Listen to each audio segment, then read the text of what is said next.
발제자로 현재 김모임간호학연구소 소장을 맡고 계신 조은희 교수님께서 건강고령사회 구현을 위한 간호연구 방향과 과제에 대해 발표해 주시겠습니다. 조은희 교수님은 고려대학교 간호대학을 졸업하신 후 유니버시티 오브 펜실바니아에서 박사와 노인 전문 간호사를 취득하셨습니다. 현재 노인 간호 분야에서 활발히 활동하고 계신 조은희 교수님을 큰 박수로 환영해 주시기 바랍니다. 마지막 발표라 굉장히 부담스러운 게 이미 이제 모든 게 끝났어야 될 시간에 발표를 시작해서 빨리 마무리 짓도록 최대한 노력을 해보겠습니다. 저는 오늘 건강고령사회 구현을 위한 간호 연구의 방향과 과제에 대해서 말씀을 드리겠습니다. 발표는 다음의 순서대로 진행을 하겠습니다. 먼저 9개의 연구 방향에 대해서 소개를 드리겠습니다. 아까 이제 앞에 주제 발표하신 발표자분께서 에이징 연구하는 센터가 있었으면 좋겠다는 말씀을 하셨는데, 미국은 NIH 산하에 에이징 연구를 주관하는 NIA가 있습니다. 그래서 그 NIA가 2020년부터 25년까지 에이징 관련된 리서치의 방향을 제시한 게 있어서 소개를 드리고 싶습니다. 크게 세 가지의 방향을 제시했는데요. 에이징 프로세스에 대한 이해를 강화시키는 연구, 그리고 두 번째로는 헬스, 웰빙, 그리고 인디펜던스를 향상시키는 연구, 세 번째로는 리서치 엔터프라이즈 자체를 서포팅하는 그렇게 세 가지의 카테고리를 제시했고, 각 카테고리에 따라서 고를 제시했습니다. 그래서 첫 번째 에이징 프로세스를 이해하는 영역에서는 바이올로지 오브 에이징을 좀 더 이해하고, 두 번째는 퍼스널, 인터퍼스널, 소셜 팩터가 에이징에 어떤 영향을 미치는지를 이해하는 연구를 두 번째 골로 잡았습니다. 또 두 번째 카테고리에서는 헬스, 웰빙, 그리고 펑션을 향상시킬 수 있는 인터벤션을, 효과적인 인터벤션을 이제 개발하는 것, 그리고 디멘치아에 대한 연구, 그리고 골 2는 그 에이징 소사이어티의 컨시퀀스에 대해서 미리 사회가 준비할 수 있도록 팔리시 디시전에 관한 연구, 그리고 마지막으로 에이징과 관련된 헬스 디스퍼리티를 해결하는 연구로 제시를 했습니다. 세 번째 카테고리는 리서치 엔터프라이즈 자체를 이제 향상시키는 거니까 시간상 넘어가겠습니다. 그리고 이제 굉장히 체계적으로 각각의 골에 대한 어브젝티브도 구체적으로 제시를 하고 있습니다. 그래서 이제 예를 들면 우리가 이제 관심이 많은 헬스, 웰빙, 펑션을 향상시키고 디지즈 관련된 질환에 대한 버든을 낮추기 위한 그런 연구의 어브젝티브로 제시한 것 중에 몇 개를 보면 헬시 앤 세이프 비헤이비어의 이행을 높이는 연구들을 제시를 하고 있고, 그리고 디세이블링 되는 것, 또 노쇠되는 과정을 빨리 디텍해서 진단하는 그런 연구들을 이제 제시를 하고 있습니다. 또 디멘치아에서도 브레인 에이징의 프로세스, 또 메커니즘에 대한 이해를 증진시키는 것, 그리고 이제 이러한 디멘치아로 인해서 변화되는 것들을 잘 어세스하고 빨리 진단할 수 있는 툴을 개발하는 연구들, 이런 다양한 연구들을 구체화시켜서 어브젝티브를 제시하고 있습니다. 또 우리 간호계가 관심 있는 미국에서 간호 연구를 주관하는 NINR에서도 널싱의 연구 방향을 제시하고 있는데요. 여기서 크게 네 가지 영역을 제시하고 있습니다. 심텀 사이언스, 웰리스, 셀프 매니지먼트, 그리고 엔더블 라이프와 팔리에이티브 케어. 이런 네 가지 영역은 사실 뭐 아주 새로운 영역은 아니죠. 그러나 여기서 새롭게 이제 제시하고 있는 거는 이러한 영역의 발전을 위해서 공통적으로 테크놀로지 이용을 하라라는 것과 굉장히 이노베이티브한 리서치 스트래티지를 사용하라라는 게 이제 공통적인 방법으로 제시하고 있는 것입니다. 테크놀로지에서는 특히 데이터 사이언스에 대한 강조와 그리고 디바이스에 대한 강조를 하고 있는데요. 예를 들면 이제 데이터 사이언스에 대해서도 구체적으로 데이터 사이언스를 이용해서 간호에서는 어떤 연구를 해야 된다라고 방향을 제시하고 있는데, 데이터 사이언스에서는 특히 강조하는 게 테일러드 인터벤션, 우리가 맞춤 간호, 퍼서널라이즈드 케어 이런 같은 용어로 쓰고 있는 그런 이제 퍼서널라이즈 케어를 하기 위해서 데이터 사이언스를 활용하는 방안에 대해서 제시를 하고 있습니다. 또한 그 이노베이티브한 스트래티지에서도 굉장히 강조하고 있는 부분이 어디냐면 이노베이티브한 리서치 메소돌로지입니다. 리서치 메소돌로지 자체가 굉장히 새롭게 바뀌어야 하고 테크놀로지를 많이 활용하는 방안으로 이제 제시를 하고 있습니다. 그래서 실제로 외국 대학의 스쿨 오브 너싱에서는 에이징 연구를 어떻게 하고 있는지 좀 조사를 해봤습니다. 대표적인 잔스 허킨슨 대학의 스쿨 오브 너싱에 있는 에이징 연구하는 곳을 보니까 센터 포 이노베이티브 케어 인 에이징이라는 센터를 운영하고 있었습니다. 여기서는 에이징 인 플레이스를 목적으로 해서요, 지역사회에서 최대한 노인들이 건강하게 지낼 수 있도록 하는 멀티 디스플리너리 어프로치로 연구를 하고 있었습니다.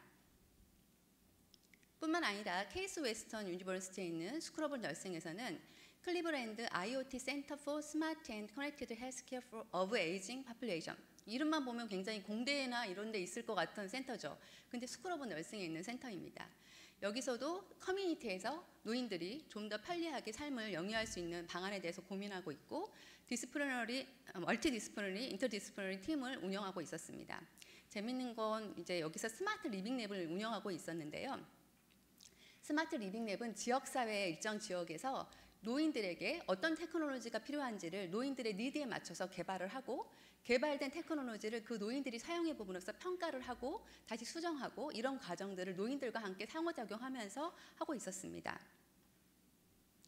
또 유니버시티 미주리 거기 스쿨 오브 너싱에서도 타이거 플레이스 인스티튜트라고 해서 거기도 이제 노인들이 사는 그런 마을을 좀 조성을 해서 거기서는 센서 테크놀로지를 활용을 해서 센서에서 나오는 데이터를 가지고 노인들의 질병이나 건강 상태를 얼리 디텍션하는 그런 연구들을 하고 있었습니다.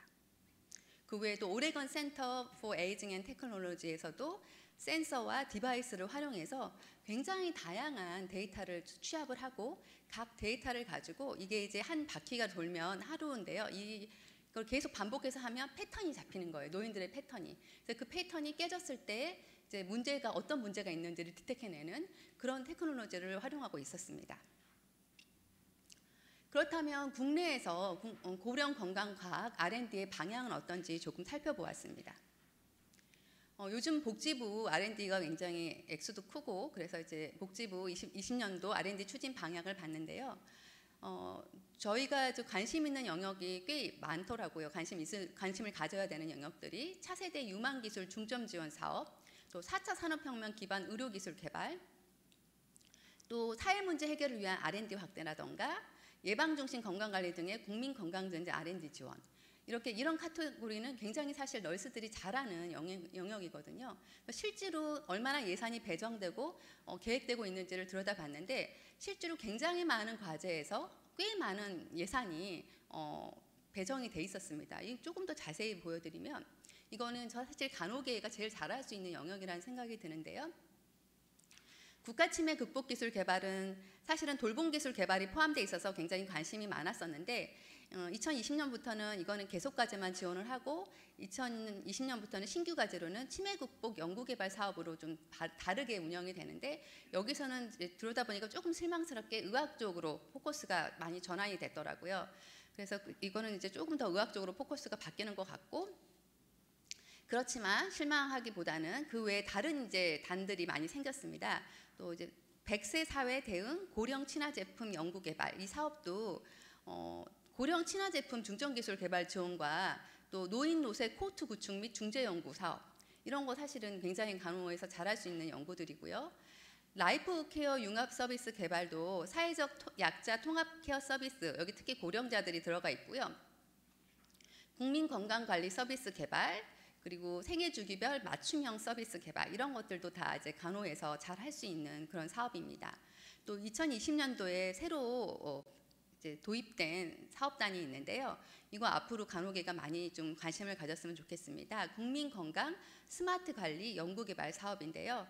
인구 집단별 건강 관리 서비스 개발을 하는 건데, 여기 이제 생애 주기별 맞춤 건강 관리 서비스가 이제 포커스입니다. 그래서 고령 건강 과학 쪽에서도 관심을 많이 가지면 좋을 것 같고요. 또 1차 의료 기반의 만성 질환 관리 서비스 개발도 우리 간호계에서 관심을 가질 분야인 것 같습니다. 그리고 요즘 이메일 많이 오는 범부처 전주기 의료기기 연구개발 사업, 여기서도 사실 간호계가 잘할 수 있는 게 굉장히 많거든요. 4개의 그 세부 주요 내용이 있는데 다 우리 간호계에서 도전해 볼 만한데, 특히 3번째 의료 공공복지 구현 및 사회 문제 해결에서 실버 의료기기 쪽은 고령간호 쪽에서도 많이 관심을 가질 수 있을 것 같습니다. 또 2020년도 돌봄 로봇 중개 연구 및 서비스 모델 개발 사업도 있는데요. 이 추진 방향을 보시면 다 저희가 잘할 수 있는 분야예요. 이승 보조 돌봄 로봇 중개 연구, 욕창 예방, 자세 변환 돌봄 로봇, 그리고 배설 보조 돌봄 로봇, 식사 보조 돌봄 로봇. 이거는 우리가 이제 환자들이 어떤 것들이 필요하고 어떤 보조가 필요한지를 저희가 제일 잘 알기 때문에 이런 쪽의 연구를 지원해 보는 거는 굉장히 도움이 될 것 같습니다. 그렇다면 저희 김모임 간호학 연구소의 연구 방향과 과제는 어떤지 소개 말씀드리겠습니다.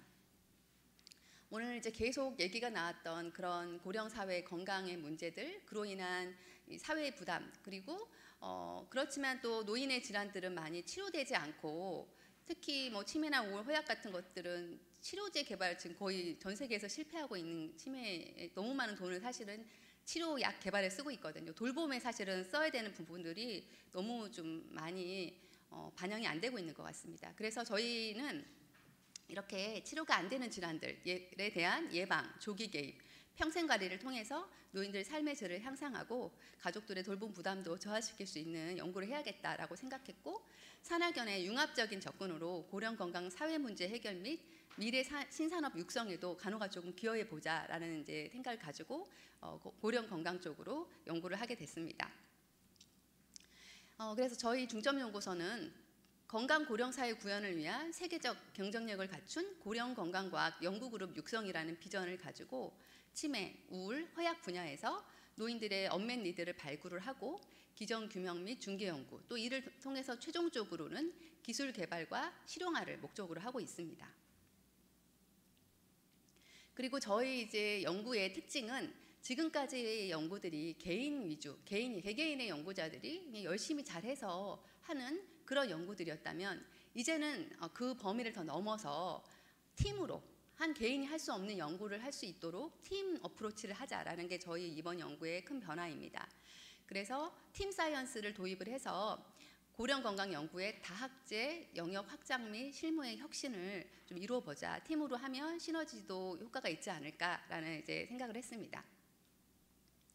그래서 세 개의 세부 과제로 나누어서 치매 1세부 치매에서는 치매 노인의 증상 관리 맞춤형 중재 기술 개발, 그리고 2세부에서는 노인 우울의 통합 관리 IOMT 기술 개발, 3세부에서는 허약 노인의 손상 기전 및 예방 중개 연구, 이렇게 이제 세 개의 과제로, 세부 과제로 운영을 하고 있습니다. 이런 목적을 달성하기 위해서 노인의 인지, 심리, 사회, 신체적 건강 영역을 통합적으로 접근해서 유기적인 융복합 연구로 추진을 할 계획이고요. IOMT 빅데이터뿐만 아니라 바이오마커 등 다양한 빅데이터 자료를 수집하고 분석하는 시스템을 구축할 예정이고요. 시니어 리빙랩을 구축을 해서 노인에 의한 기기나 기술을 개발할 계획입니다.